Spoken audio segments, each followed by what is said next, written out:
Yeah, my mind was telling me hit a good drive, and you know what I mean. You're gonna have a sand wedge or lob wedge in there, and a really good look at birdie with that pin kind of on the slope.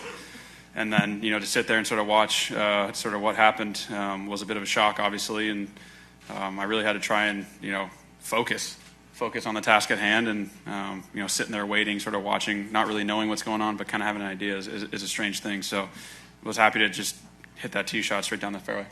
It feels really good. It's just everyone talks about how hard it is, and I only had the Olympics to sort of fall back on, having a lead and kind of closing it. I've never done it on the PGA Tour, so it was nice to sort of to do it in Japan and then sort of have that experience. Really tapped into that today.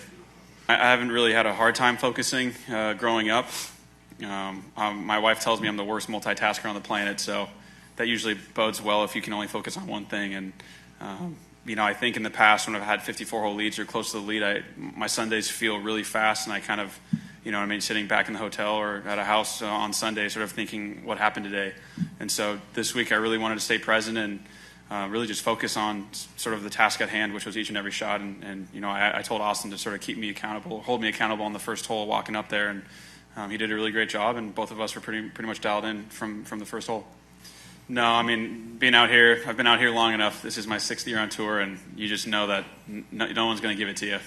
Not out here on the PGA Tour. No one's going to hand you a win, and I was very aware of that, and ready to birdie the last, and I thought that was going to be to get in the playoffs. So just lucky it was to make me on top. I like to talk to my team a lot about how I'm feeling week to week, and it's been a year where my stats have been very solid, and just haven't really put in 4 good rounds of golf. And so I think subconsciously, or without myself even really knowing, I was getting a little impatient.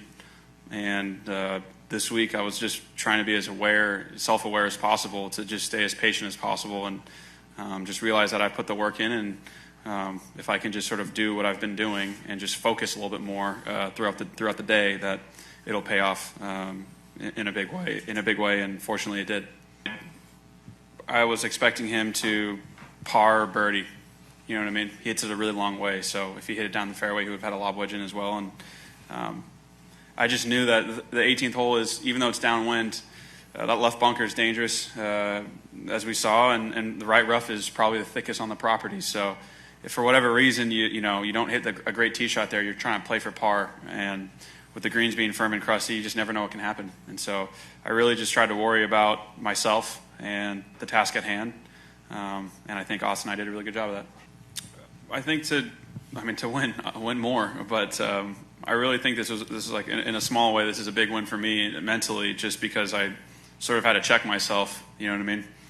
When you've been out here and things are kind of going easy, you just expect to play well all the time, and sometimes it's good to take a step back, and I thought I did that this week. And like I said, it just, I don't know if that's the reason I won, but it definitely made me feel more comfortable and helped my process throughout the week.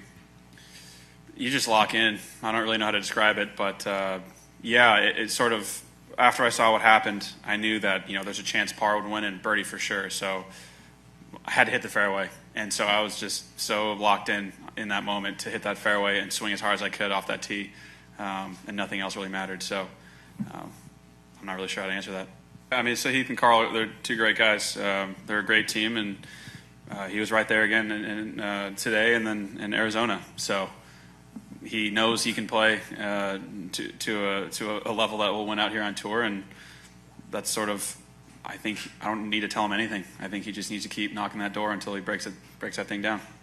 That was just an honest mistake. Austin was not very happy with me, considering the fact that he sat there for 45 minutes by himself on the putting green, kind of looking like an idiot. So it's funny to joke about it now, but I'll probably stick to my hour before versus 30 minutes. There's been a lot of talk about where golf is right now. Sort of, some can say the fracturing of our game, but the future's bright. And I feel like an old guy. I'm 28 years old, and I feel like I'm one of the old guys out here on tour. Unfortunately, I got all these young guys winning around me that it just motivates me to push harder and be better. So, thanks to them. No, it's actually a happy anniversary. It's my 1-year anniversary with my wife, so I'm gonna go try and get home and see my wife. We'll try not to keep you too much longer. Hey, thank you. Appreciate it.